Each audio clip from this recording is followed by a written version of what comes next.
ఏంటంటే, ఒకటి ఇప్పుడు శ్రవణ్ మొన్న అన్నారు ప్రజాప్రాతినిధ్య చట్టం అంటే ఈ 2/3 ఎమ్మెల్యేలు పార్టీ మారినప్పుడు అది శాసనసభాపక్ష విలీనమే తప్ప ఫిరాయింపు కాదు అని.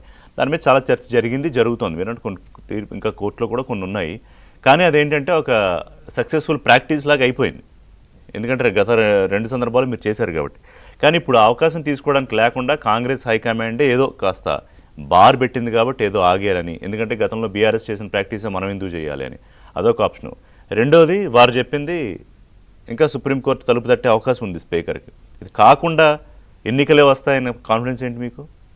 సార్ ఇలా కోర్టు తీర్పులను చూస్తే కోర్టుల మీద మన నమ్మకం కనిపిస్తూ ఉంది. ఎందుకంటే సుప్రీంకోర్టు తీర్పు ఏదైతే రీసెంట్గా ఇచ్చిన తీర్పు కావచ్చు, గతంలో ఇచ్చిన తీర్పుని మహారాష్ట్ర సంబంధించిన తీర్పు కావచ్చు, మణిపూర్ సంబంధించిన తీర్పులు కావచ్చు, ఇవన్నీ చూస్తూ ఉంటే వేగవంతం పెరిగింది. మీరు సమయం ఇంత లేట్ చేయొద్దు, ఒక పార్టీ గుర్తు మీద గెలిచి, ఒక పార్టీ బీఫామ్ మీద గెలిచి, ఒక పార్టీ సంబంధించిన వ్యవహారాల మీద గెలిచి వేరే పార్టీలో పోవడం అనేది నేరంతో సమానం. ఇది ప్రజల యొక్క అభిప్రాయాలను ధిక్కరించినట్టనే అంశాన్ని ఇలా కోర్టులు చెప్తా ఉన్నాయి. దాన్ని కాన్ఫిడెంట్గా చెప్పుకొని కోర్టుల మీద నమ్మకంతో మేము చెప్తా ఉన్నాం సార్. గతంలో మేము చేసినటువంటి దాని మీద వీళ్ళు ఆరోపణ చేస్తూ ఉన్నారు సార్. 1985లో ఈ చట్టాన్ని ప్రారంభించినప్పుడే 1/3 మంది సభ్యులు చీలిపోయినప్పుడు ఈ చట్టం నుంచి మినహాయింపు ఉండేది, అంటే ఈ అనర్హులుగా ప్రకటించడానికి వీలు లేదని చెప్పినారు సార్. 2003లో 91వ రాజ్యాంగ సవరణ చేసి ఈ మార్పు ప్రకారం దాన్ని మారుస్తూ 2/3 వంతు సభ్యులు ఇతర పార్టీలు విలీనమైనప్పుడు మాత్రమే ఈ చట్టం వర్తించకుండా సవరణ చేశారు సార్. అంటే గతంలో వైఎస్ఆర్సీపీ సభ్యులు 3 మా దాంట్లో చేయనప్పుడు కావచ్చు, టీడీపీ 12 మంది చేయనప్పుడు కావచ్చు, బీఎస్పీ 2 జాయిన్ అయినప్పుడు కావచ్చు, కాంగ్రెస్ పార్టీ సంబంధించి సుమారు 12 మంది మా దాంట్లో జాయిన్ అయినప్పుడు అయితే 2/3 అనేది 1905 యాక్ట్లో ఏదైతే ఈ రాజీవ్ గాంధీ గారు దివంగత మాజీ ప్రధానమంత్రి గారు 1985లో ఈ చట్టాన్ని తీసుకొచ్చినప్పుడు ఈ 2/3 సభ్యులు పోయినప్పుడు మాత్రం ఈ చట్టంకి వీలు లేదని చెప్పినారు సార్. ఆ చట్టం ప్రకారం మీరు జాయిన్ అయ్యారు సార్ మా దాంట్లో. దాని మీద ఇంకొక ఒపీనియన్ ఏమొచ్చిందంటే, ఒక పాయింట్ చెప్తా. లెజిస్లేటివ్ పార్టీ విలీనం అయిపోయిన తర్వాత అసెంబ్లీలో ఇంకా పార్టీ ఉండకూడదు అనేది కూడా ఇంకోటి ఉంది. అంటే ఇప్పుడు కాంగ్రెస్ విలీనం అయింది, కానీ కాంగ్రెస్ పార్టీ సభ్యులు కొనసాగారు. అంతకుముందు టీడీపీ విలీనం అయింది, టీడీపీ సభ్యులుగా రేవంత్ రెడ్డి కూడా అందరూ కొనసాగారు. అంటే దాని మీద డిఫరెంట్ ఒపీనియన్స్ ఉన్నాయంట, ఇంకా డిస్కషన్స్ లో ఉన్నాయి. అవి రకరకాల అభిప్రాయాలు, రకరకాల తీర్పులు దేశంలో కావచ్చు రాష్ట్రాల్లో కూడా ఉన్నాయి సార్. ఇంకో క్రమంలో ఇంకేంటి, 2017 సంవత్సరంలో కాంగ్రెస్ పార్టీ టికెట్పై గెలిచిన ఎమ్మెల్యే ఏం చేసిండు, శ్యామ్ కుమార్ సింగ్ అనే వ్యక్తి బీజేపీలోకి పోయిండు, మంత్రి అయిండు. అయితే 2010లో సుప్రీంకోర్టుకు అప్పీల్ చేస్తే ఎమ్మటి సుప్రీంకోర్టు ఏం చెప్పింది, మంత్రి పదవిని తొలగించింది, ప్లస్ శాసనసభలోకి అడుగుపెట్టకుండా తీర్పిచ్చింది సుప్రీంకోర్టు. కాబట్టి ఇవన్నీ తీర్పులు అంచనా వేసుకొని బీఆర్ఎస్ పార్టీకి మేము ఏమనుకుంటున్నామంటే, ఇవాళ 2/3 సభ్యులు మా సభ్యులు ఇవాళ కాంగ్రెస్ పార్టీకి పోలేరు, 10 మంది పోలేరు. లేదు అంటే సార్ ఇప్పుడు ఏమంటే పోయే పరిస్థితి లేదు. కాంగ్రెస్ పార్టీ భవిష్యత్తు ఉందో లేదో తెలియదు. నేనంటే ఆ రోజు భవిష్యత్తు తెలంగాణ రాష్ట్రంతే, ఆ రోజు భవిష్యత్తు కేసీఆర్ నాయకత్వం అని చెప్పేసి వైఎస్ఆర్సీపీ, బీఎస్పీ, టీడీపీ మా దాంట్లో కలిసినారు సార్.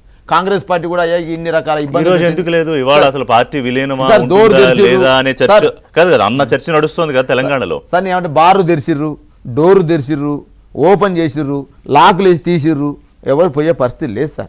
పరిస్థితి ఖతం అయిపోయింది సార్. సార్ ఇవాళ రేవంత్ రెడ్డి గారు సార్ ఇవాళ సుప్రీంకోర్టు తప్పుపట్టిన ఒక అంశాన్ని గుర్తు చేస్తా ఉన్నా సార్. రేవంత్ రెడ్డి గారు ముఖ్యమంత్రిగా ఇవాళ సుప్రీంకోర్టు తీర్పుని తప్పుపడుతూ అనర్హత ఏటు పడదనే అంశం మీద కూడా సుప్రీంకోర్టు ముఖ్యమంత్రి ఇట్లా మాట్లాడొద్దంటే ముఖ్యమంత్రి గారు ఒక లెటర్ కూడా రాశారు, నేను అట్లా నా వాక్యాలు దురదృష్టకరం అని చెప్పేసి. ఇవాళ ఈ ప్రభుత్వాన్ని అడుగుతా ఉన్నా సార్, ఏదైతే స్పీకర్గా ఉన్నటువంటి ఎవరైతే మన ప్రసాద్ కుమార్ గారు ఉన్నారో,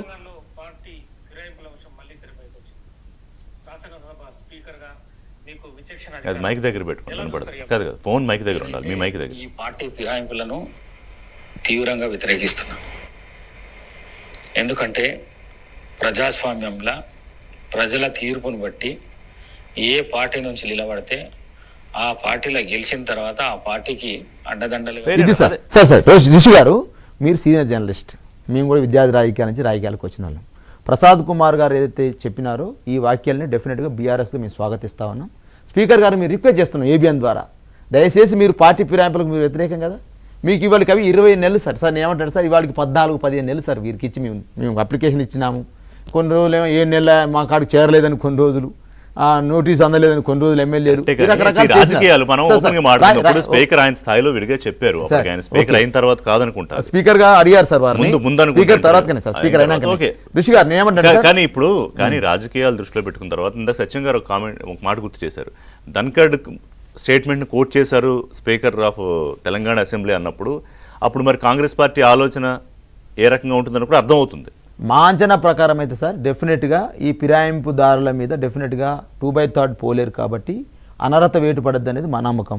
రెండవ నమ్మకం ఏంటంటే ఏదైతే పిఏసీ సభ్యులుగా ఇప్పుడు పిఏసీ సంబంధించిన చైర్మన్గా గాంధీ గారిని నియమించడం కావచ్చు, అదేవిధంగా దాన నాగేంద్ర గారికి ఎంపీ టికెట్ ఇవ్వడం కావచ్చు, కడియం సేర్ గారి కూతురు ప్రచారంలో వారు డైరెక్ట్గా పాల్గొనడం కావచ్చు, ఇంద్రకరణ్ రెడ్డి గారికి డైరెక్ట్ పార్టీ కండువా కప్పి ఆహ్వానించిన సందర్భం కావచ్చు, అదేవిధంగా అఫీషియల్ ట్విట్టర్లో అరకపూడి గాంధీ గారి చేరికను కాంగ్రెస్ పార్టీ చేయదని చెప్పడం కావచ్చు. ఇవన్నీ ఆధారాలను మేము 1 బై వన్ రేపు ఎమ్మెల్సీల పట్ల గుత్తా సుఖేందర్ రెడ్డి గారు, అదేవిధంగా ఈ రోజు పోయినట్టు ఎగ్గం మల్లేశం గారు ఆల్రెడీ టైం అయిపోయింది, అదేవిధంగా విఠల్ గారు దండే విఠల్ గారు ట్వీట్ చేసింది 10 క్వశ్చన్లు. ఆ క్వశ్చన్తో ప్రాబ్లం లేదు కానీ ఆ భాష బాలేదు బ్రదర్. అది ఎవరు ట్వీట్ చేశారో కానీ అంటే మీరు ముఖ్యమంత్రిని ఉద్దేశించి నేరుగా రకరకాల వ్యాఖ్యానాలు చేశారు అందులో ఆ 10 క్వశ్చన్లో, అదేదో కరెక్ట్ గా లేదు. ఓకే సార్, మేము అది చూడలేదు రిషి గారు. కాబట్టి ఈ అంశాల పట్ల మాకు స్పష్టత ఉంది. కోర్టులను నమ్ముకుంటున్నాం, ప్రతి కోర్టులకు తీర్పిస్తాను అనుకుంటున్నాం. ఖచ్చితంగా వీళ్ళ మీద అనర్హత వేటు పడుద్ది. ఉప ఎన్నికలు వస్తే డెఫినెట్ గా బీఆర్ఎస్ పార్టీ ఆ రకమైన ఎక్సైజ్ చేస్తాం. అది బీఆర్ఎస్ కాన్ఫిడెన్స్ అంటే కోర్టు తీర్పు రాగానే డెఫినెట్ గా పొలిటికల్ పార్టీగా ఒక బూస్టింగ్ దొరికింది బీఆర్ఎస్కి. ఏది ఎటువంటి పరిస్థితుల్లో పార్టీలో అంతర్గత గొడవలో లేకపోతే విలీనాలు ఈ చర్చలతో నేపథ్యంలో లేకపోతే పక్కన కాళేశ్వరం దాన్ని కమిషన్ రిపోర్ట్ ఈ నేపథ్యంలో వచ్చిన తీర్పు డెఫినెట్గా పొలిటికల్గా ఒక